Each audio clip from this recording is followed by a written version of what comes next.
Welcome to Adulting, Rent to Retirement, the video podcast where three professionals and friends try to make sense of this whole being an adult thing.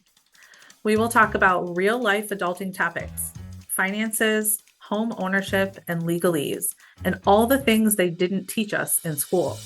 Whether you're renting or buying, investing for the future, planning for your family, or just trying to keep plants alive, we've got you.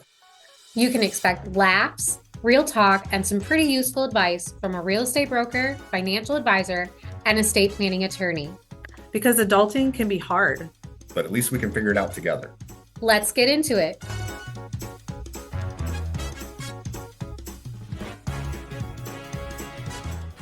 Welcome to another episode of Adulting, Rent to Retirement. This is a podcast where we explore real life adulting topics. I'm one of your co-hosts, Katrina Hofstetter. I own Cornerstone Legal. And today we're going to talk about estate planning and some of the kind of myths or misconceptions that can just throw things off and really derail families. And joining me today, of course, are my co-hosts, Ashley Smith. She's a realtor and broker with Oasis Realty, and Dan Malcolm. He's our financial planner with Sequent Planning. I'm sure that you guys get myths or, misunderstandings in your fields and kind of have to deal with clients and customers coming to you and work through those things. I have a couple that I want to share with you that I think are kind of common in my field, and you might have heard of them, and just maybe have a conversation about them, get your input, and then see if you guys have any that would relate to estate planning that you want to chat about. Does that sound good? Yeah. Sounds great. Sounds great. Okay. The first one that I get is that a will is going to avoid probate. Have you guys heard that one? Mm-hmm. Definitely heard that. Yeah. Not true. False. What's that website where you can go check things and they'll debunk it? Snopes. Yes. Yeah. It better be on Snopes that wills do not avoid probate. Was that ever true, or has it always been false? Okay. This is a really common answer that you'll get from attorneys. It depends. Oh. Because it really depends on the assets. So the legal document itself, the will, the paper and all of the words on it, the instructions, all of your wishes, all of that, that document doesn't have power on its own. It has to go through a probate process in order for it to have any legal authority. But whether or not having a will avoids probate I think this is where the myth comes from, or where the misunderstanding comes from. Like if you and Aubrey have all of your assets set up, like you do a ladybird deed on your house, which I'll cover that in another episode. So the ladybird deed has your daughter as a beneficiary. And then if every other asset you have is set up with beneficiaries, and if everything goes smoothly, the best case scenario, all of those assets go to those people when you pass away, and you just happen to also have a will, then you avoid probate because your beneficiaries can take those assets. It has nothing to do with your will. It has to do with the fact that you've protected your assets. So I think that might be where the misunderstanding can come from. Also, the will is there. Like if you have the physical document and it has instructions in it, families could be using the will as a guideline for how to handle things. But if they don't have to go through probate because of the assets, then they're not realizing that the will isn't actually in control of the situation. So, but the will itself doesn't have power on its own. It has to go through probate. So what would cause an asset? So like if there's a will and the family's getting along, this is the ideal situation. Everybody agrees and nobody's being greedy or weird or whatever. Yep. Then like, how does, is there a way that the probate court can know that, oh, hey, you guys are supposed to come see us before you took care of this asset? Yeah. So not really, no. The typically what happens is there's an asset that somebody is trying to go collect, like a bank account somewhere. And mom passed away, somebody in the family, whether it's somebody named in the will or not, they go to try to collect that bank account, get access to it, and they can't because it's only in mom's name, doesn't have a beneficiary on it. So they're stuck. And typically what happens is then the bank says, go get us probate documents, go get letters of authority. Then they know, okay, I got to do this. And they learn as part of that process that the will then gets pulled into it and becomes the legal instruction, but the power comes from probate. So it's usually because they go to try to do something with an asset and they run into a brick wall. Gotcha. Okay, that makes sense. Yeah. So the probate process is kind of another misunderstanding that I think people have, and it kind of goes along with the misunderstanding about wills. I have a lot of people who will come to me and just say like, well, what's the big deal with probate? Like it's fine. It's not going to be a big deal. Or the flip side of it is I've had people that will say, if my assets go to probate, they're all going to go to the state. Like there's this idea out there that if you don't put planning in place and things go through probate, the state takes all your money. So not true. That is not what happens. So the probate process is not fun to go through. Have either of you had to deal with probate, like for a friend or family member or anything? Okay, that's good. It's just so regimented. Like there, you don't really have a lot of flexibility. It's you're stuck doing things like based on the court's timeline. You might have to go for hearings in front of a judge. So it's not an ideal process, but it's also really public. And those are things that I think some people don't understand about probate. And those are also reasons why people want to avoid probate. But then, yeah, the whole idea that the state's going to take all your money is a definite myth. There are kind of backup laws. We call it intestate laws. So that just means if you died and you didn't have a will, but you need probate, then the Michigan laws kick in. But they don't say that everything goes to the state. There's a very logical, like it goes to your spouse or your kids or whatever. So. One thing I wonder if it's a myth or not, regards to probate,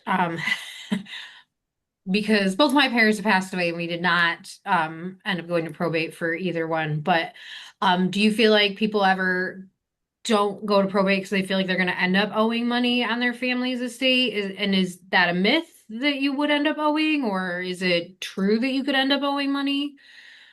Yeah, I hear that a lot, actually. I had somebody recently tell me that and this was an out of state situation, so I can't speak to other state laws. But they told me that they were told by someone else, don't go through the probate process in that state for like a brother or something, because you could end up being liable for their debts. And I was like, where's this coming from? But so if you have a loved one who passes away and they need probate, they have an asset that needs probate. If they also have debt, then it's possible that debt, like the mortgage company or the credit card company, whatever it is, they might try and come after the estate, but the estate is like an entity. It's like think of it like a business. So they might try to come after the estate to get paid, but they can't go after the beneficiaries. So like the kids or the spouse.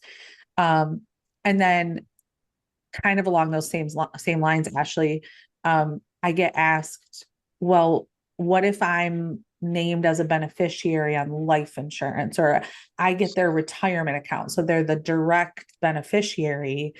Can those creditors, like the credit card company, can they come after me for that money? And they can't. It's money that went directly to somebody. It's not part of probate. It's your money. So you are not liable to pay those debts. It's the estate that could be liable. So that's a great distinction, and I have a clarification on there.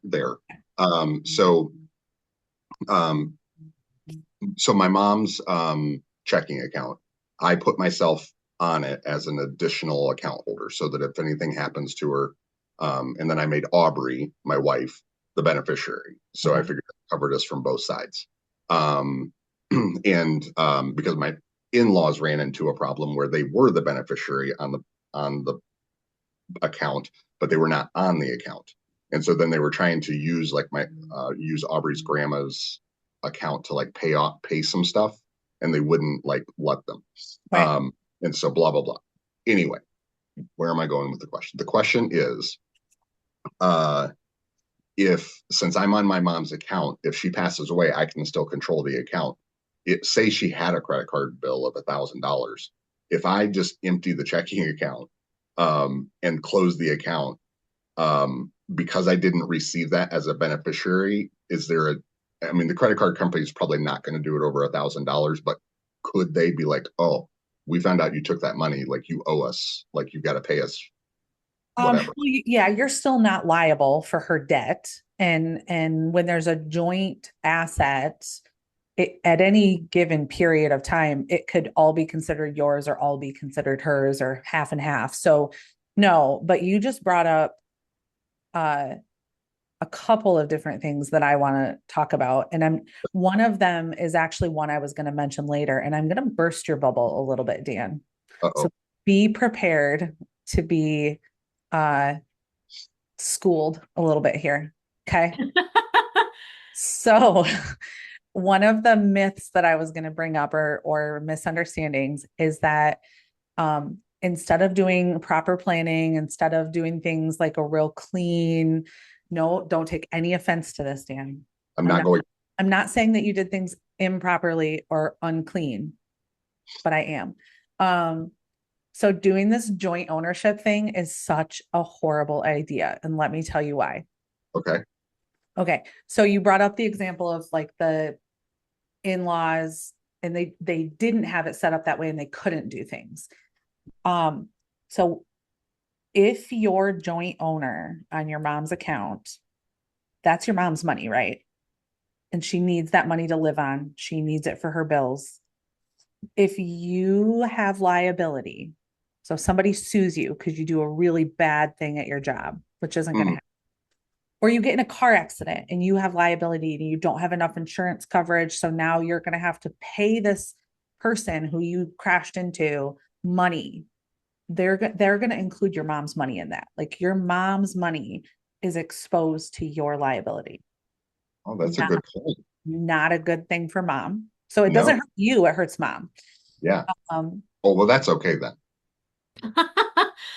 Oh, man. Love you, mom. Just kidding, mom. So that is like the biggest issue that I see during lifetime. So it looks like a great idea. It looks like a quick, easy fix, can have really horrible consequences. And it's not just the I crashed into somebody. It could be you and Aubrey get a divorce and now that looks like your asset and it's going to be part of that division. Yeah. There's a whole lot of bad things that can happen with joint ownership, and it really puts the parent in a bad situation. But the best thing to do, so you obviously want to be able to help mom, right? You want to be able to help her pay bills and stuff if she needs the help with it.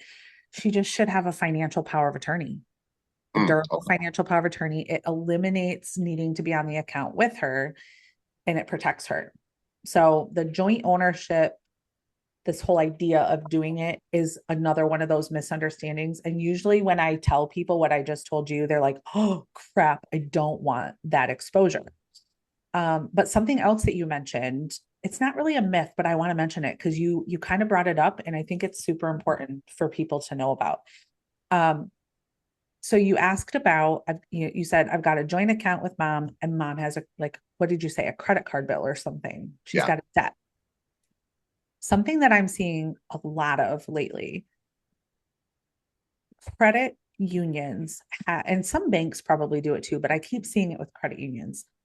They will build into their account agreements, whatever you sign when you first set up to be a member or an account holder, they will build into the fine print of these agreements something called a right of set off.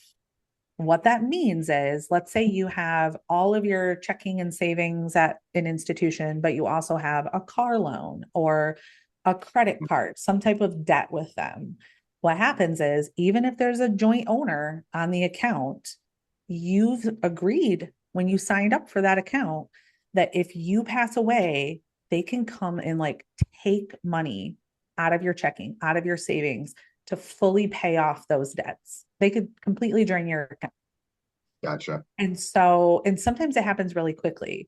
Now, if you, Dan, went in and just took the money out of the account, that could prevent it from happening and you're entitled to it because you're a joint account owner.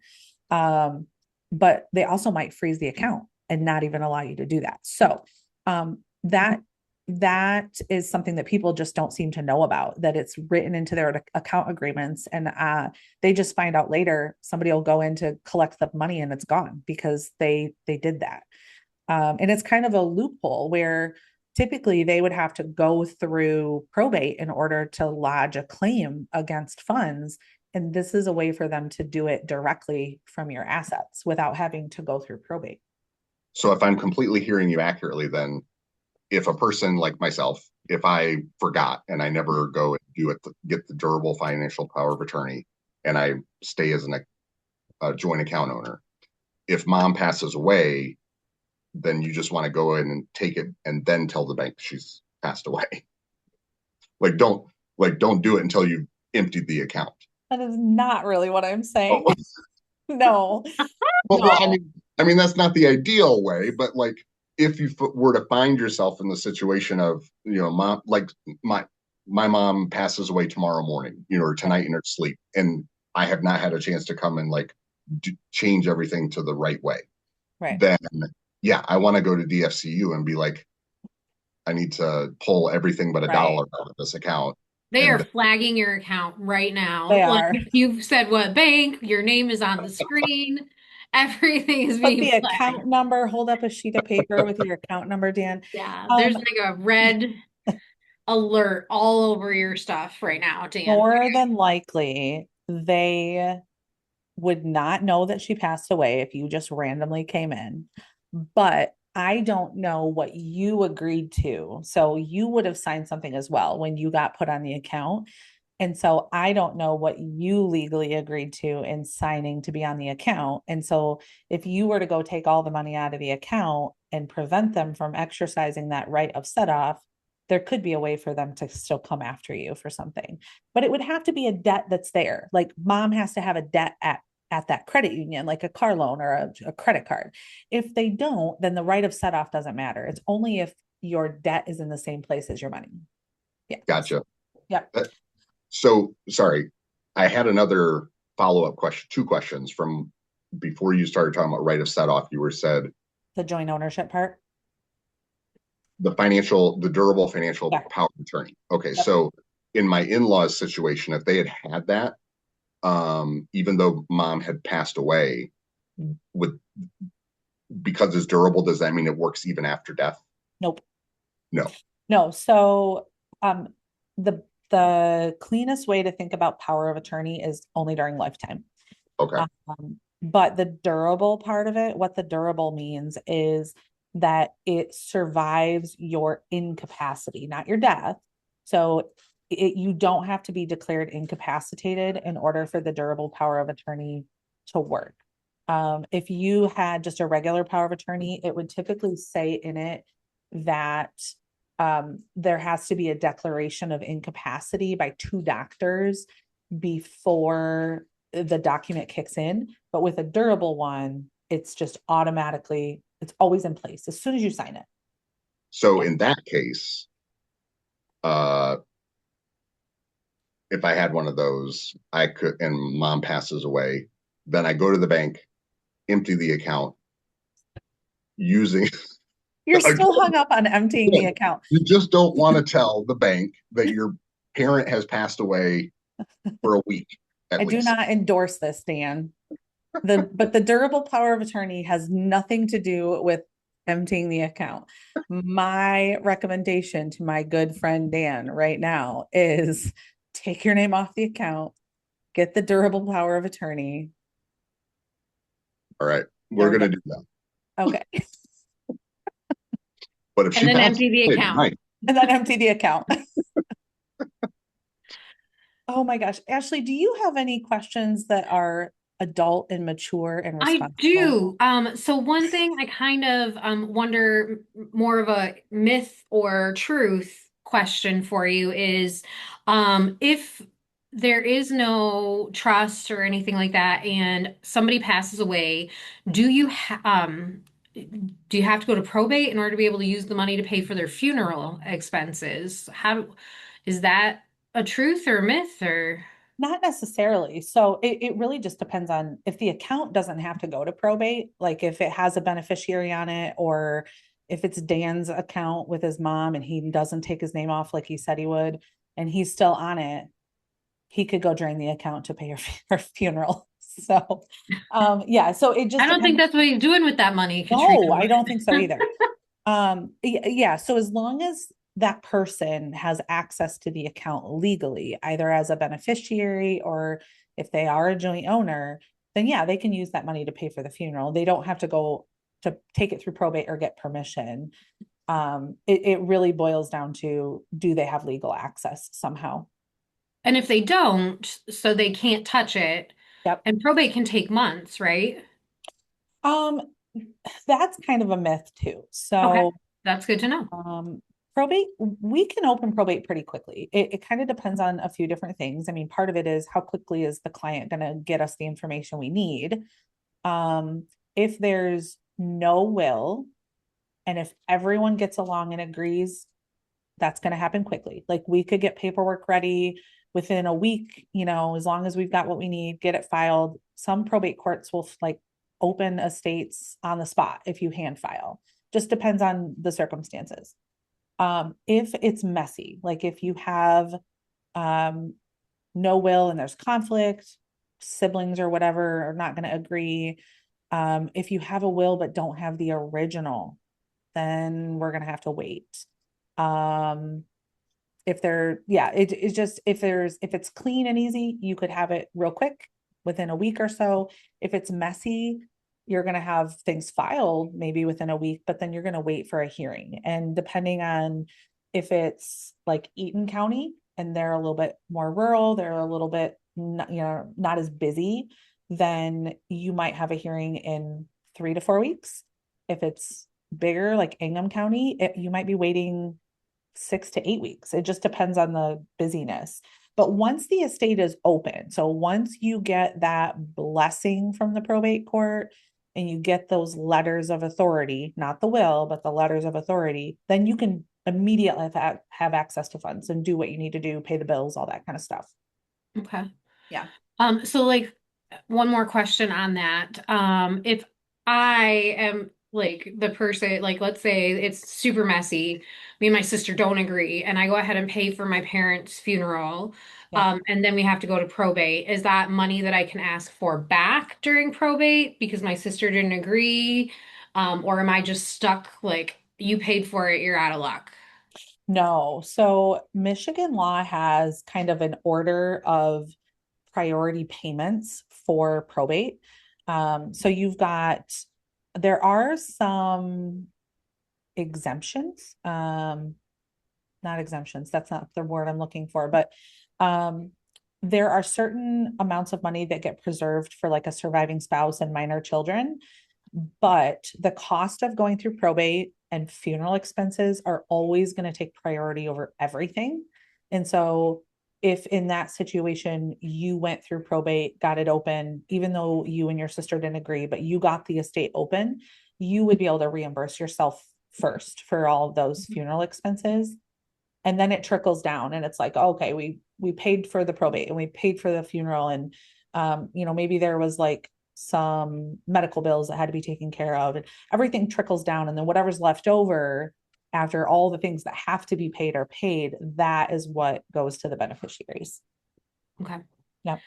I just want to put on the record that my sister is absolutely the nicest person in the world and would never fight over assets. She'd be like, that was just an example. she is. She's She's adorable. wonderful. Be like, Right, isn't she? She's That's just the the sweetest sweetest. human being ever. I And know. she's apparently not on Facebook. No, she just doesn't feel the need to be doom scrolling like the rest of us. So, yeah. That's cool. She After has we she spends her ever, time volunteering rather than being on Facebook wondering what everybody else is up to. And such a good I wish I person. could be like her in that, like in a lot of regards, but in that one, I'm like, how do you do it? It's the first thing I check in the morning. Like, I don't know how you live your life like this.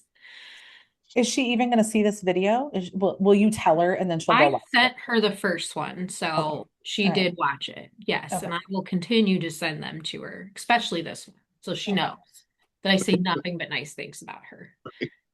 Because she thinks that I just tell all the embarrassing stories. So, No, that's Dan. yeah.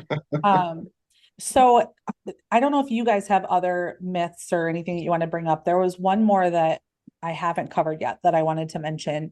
And I think it's kind of a big one, at least from my perspective, for the work that we do for clients. But the another big one that kind of just throws people off, and it can actually prevent people from doing planning in the first place. That the myth or misunderstanding that having a trust is only necessary if you're like uber wealthy. Hmm. So that it seems to be a very common theme that I hear from people. And honestly, when I got into the legal field in 2006, we did a lot of work for wealthy people because tax planning was really important then. You know, the federal estate tax exemptions were much lower. People with, you know, smaller estates had to actually worry about that. So we were doing planning for people who back then were wealthy and needed tax planning. And, you know, now obviously with inflation and everything and all of that stuff that Dan knows about, we're in a different world now. But the exemption amounts are like 15 million right now. You have to have $15 million before you need to worry about federal estate tax planning and doing trusts for tax planning. But there's so many advantages that you can get with a trust that you can't get otherwise. And so it's kind of like pulling teeth trying to help people learn about and understand how they can benefit from a trust and they don't have to be wealthy. Like it has nothing to do with their assets. I Um, think another myth is being old, that you only need a yes. trust if you're old. And Yep. that's how you and I met actually was Yeah. my husband and I are I guess a blended well, I don't have any kids. He has kids. Yep. They're my stepkids, and we were like, what happens to our money if he dies before I die and I die before he dies, and what happens if we both Yeah. die at the same time? And the kids, what happens with all of that? And we were like, we don't know. So it was great to be able to sit down with you and make very clear instructions for these scenarios and what to make sure that our daughters, are taken care of. When if we have an untimely demise, please not Yeah. have that happen. But if it did, we wanted to, and I always assumed, just like you were saying, you know, they're for rich people, but I also always assumed they were for old people. Yeah. Like I was in my 30s at the time Katrina and I met, and I'm like, I'm in my 30s. What do I need a trust for? Like, Aren't you still in your 30s? I am, that is correct. I am still 39. So I Thank don't you. even know why I said that. We need to edit that part. Nope.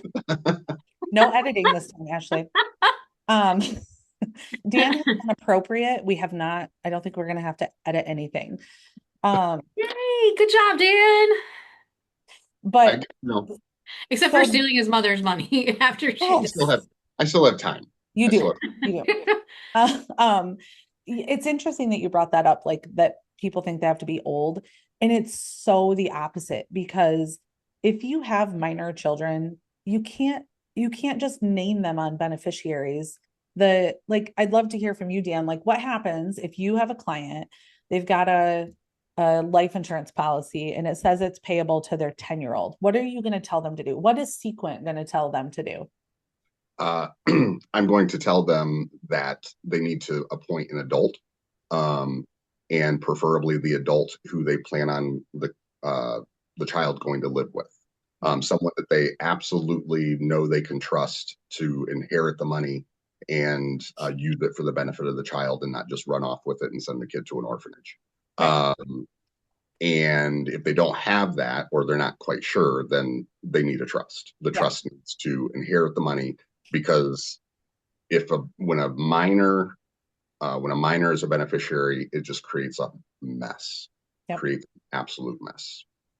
Yeah, there's one thing I talk to clients about for them, like I would have talked to you and Ryan about this, Ashley, where if you have any type of financial issue that comes up during your lifetime and you don't have capacity, you're going to end up with probate conservatorship, the whole Britney Spears thing, right? The same thing happens with these minor kids. So if that 10-year-old and has their name on the beneficiary designation, Sequent wants to pay out, or whatever company it is, they want to pay out, they're not going to do it. They're not going to cut a check for $1 million to a 10-year-old. They're going to force the other parent or the guardian or whoever to go get probate conservatorship. And then you're going to go through this whole probate situation for the next 8 years until they're an adult. The money is going to be supervised by the court. It can be avoided. So yeah. I think that's also like, I mean, I hate to say this because I don't, you know, everybody, it would be great if everybody lived in a perfect family, but there are sadly families where there are people you can't trust. And, you know, will they go and fight for that conservatorship and be the one that gets appointed to it? And they are, you know, the person that's going to put your kid in an orphanage and take all of their money. So having that for us, having that control of like, you know, my sister, Ryan's brother, we trust completely. They adore our kids. We know that they're always going to do right by them. And being able to, so that somebody doesn't step in and fight and say, well, I should be in control of this money because I care more about the kids, and potentially having that happen was, you know, scary to us. So, that's one of the biggest reasons we wanted to get a trust as well. So, yeah. So, Katrina,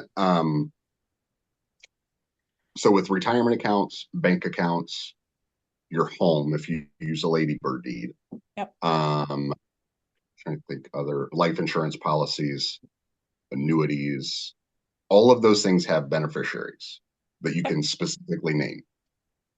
Can you help me, what are some of the common things that somebody might not think about, that they think, okay, I've got all these accounts, I've named all my beneficiaries, I'm good to go. Yep. But they forgot, there's the blind side of like, oh shoot, I forgot these things. I can't name a beneficiary, and now I've got to go to probate because I didn't think about them ahead of time. Yeah. There's a couple that come to mind, and one is a problem and one is not a problem. So vehicles, and vehicles can be a problem, but usually aren't. In Michigan, so it has to be a Michigan title, Michigan registration. Those titles can be transferred with no will, no trust, no probate under certain circumstances. So it would go to the spouse, or it would go to the heirs, like the children or grandchildren, depends on the circumstances. As long as the value is under 60,000. So, you know, unless you've got like a big fancy truck or a Tesla or something, you're probably fine. It's the value is going to be under 60,000.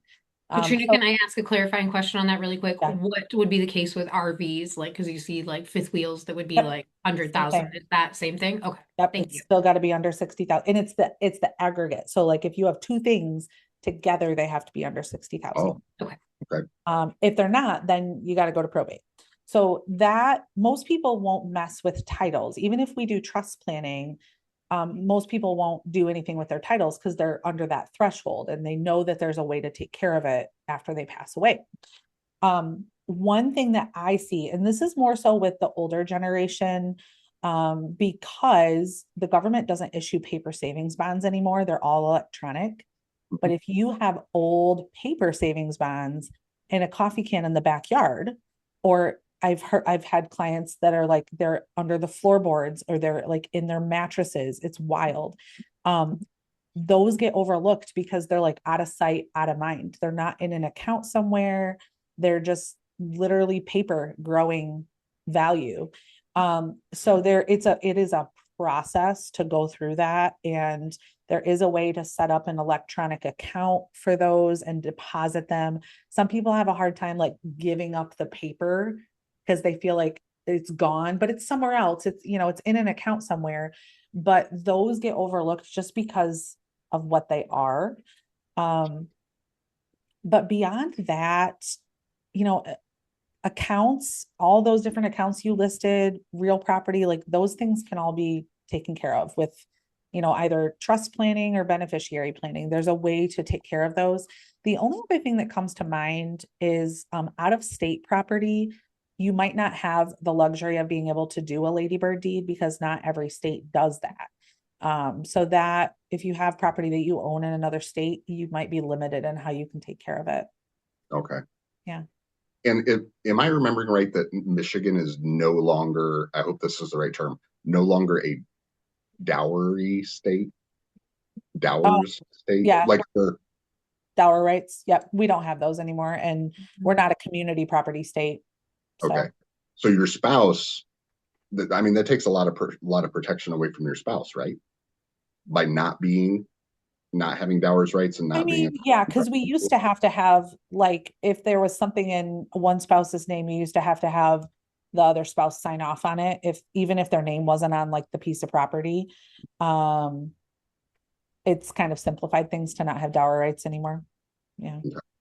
So that was more, were the dowers rights more in regard to like what was happening while people were living, less to do with the death of a spouse and inheriting? I don't know. It's been so long since we were I feel dealing. like in like real estate class, they explained it more as like when we lived in like a time where women didn't particularly Yep. like have jobs and to make sure that, and they like weren't necessarily paying for the house throughout the duration of like being Yep. married and whatnot. So that's what they were more for, and we're just not in that type of Yep. world anymore. Women work and are We successful. do.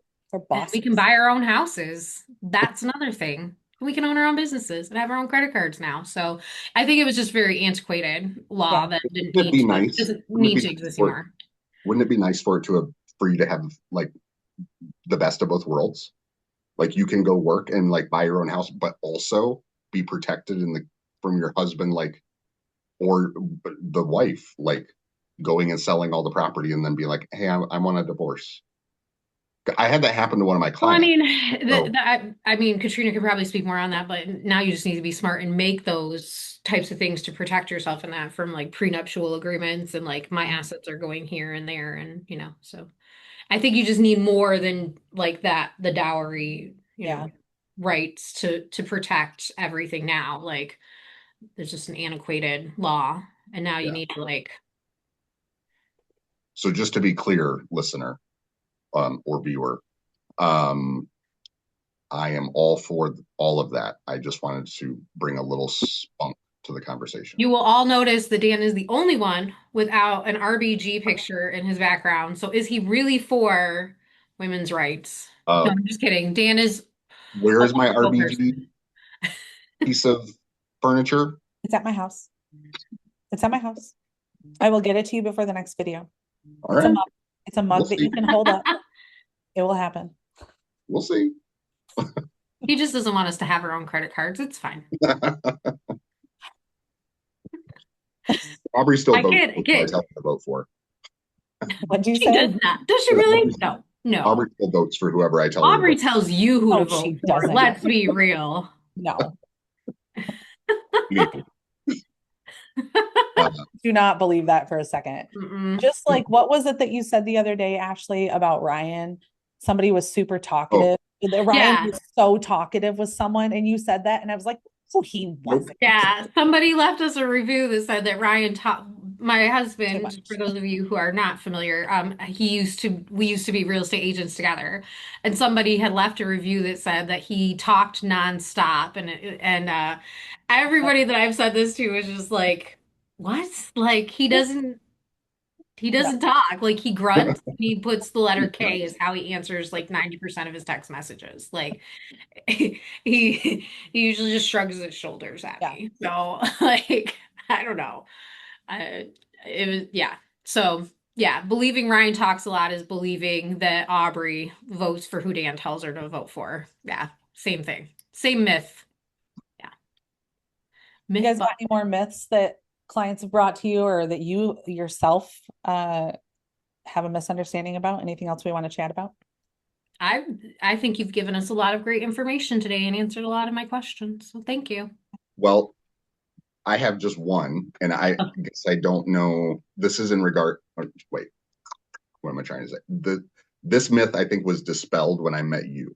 So, and that is that working with an estate attorney is going to cost like Oh, that's a good one. thousands and thousands and thousands of dollars, and you're never going to be done, and like it's going to take weeks and Right. months and years, and Yeah, it totally could. It depends on the attorney that you work with.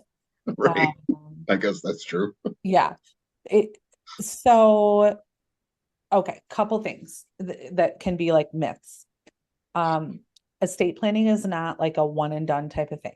You're not just gonna put your planning together and then put it on the shelf and forget about it. That's a really horrible idea. So it is more of a lifelong commitment that you are going to plan and protect. And if you do trust planning, especially, you have to make sure that if you've got new stuff in the future, you gotta like pull it into the fold, right? So it's not a one and done type of deal. And then yeah, the myth that it's like tens of thousands of dollars. And I've had clients come in before where we're doing the initial consultation and you can almost tell that they're waiting for like that number to drop. And then when it does, they're like, I really thought this was going to be $10,000 because that's, that's what they're hearing. Yeah. So nope, I'm super transparent about that. All that we do flat rate pricing for all of our state plans. It's right on our website. People are able to know exactly what they're getting into ahead of time as far as what the plan includes and what the cost is. And I feel like in my experience talking with other estate planning attorneys kind of all across the state, we are kind of middle of the road for cost. And I'm a little biased, but I think we're like top tier on quality. I agree. I might be a little biased too, but I would agree with that. So, but yeah, to be fair, like when I did my trust, Katrina and I were not friends, and I was still very happy with the process. Like that is how we met, and I was if I had had a bad experience with you, I wouldn't be like, hey, let's be friends and let's work together to promote our businesses. That wouldn't have been my reaction if it had been a bad. So I feel like even though I could be considered biased, it's actually unbiased. Yeah, that's true because like you and I were not super close when you did Kelsey's trust, and going through that process was part of what made me discover, I want to be this person's friend. So you'll get your trust done. He'll have a friend for life. Katrina's like, don't commit me to that. We need to go back. We should have included that in our first episode about how to make friends as adults. Well, go get your estate plan done. Get your estate plan done. You'll have a friend for life. There you go. See you, viewer. Bye, viewer.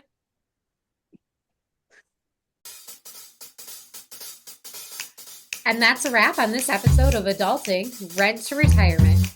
Thanks for hanging out with us. We hope you've learned something, laughed a little, and feel slightly more prepared to adult today. If you like what you heard, be sure to subscribe, leave a review, and share this podcast with a friend who needs this in their life. If you have questions for us or topics you would like us to cover, hit us up. We love hearing from you. And don't forget to join us next time for more real talk, bad jokes, and actually useful advice. Until then, keep adulting, or at least pretend to.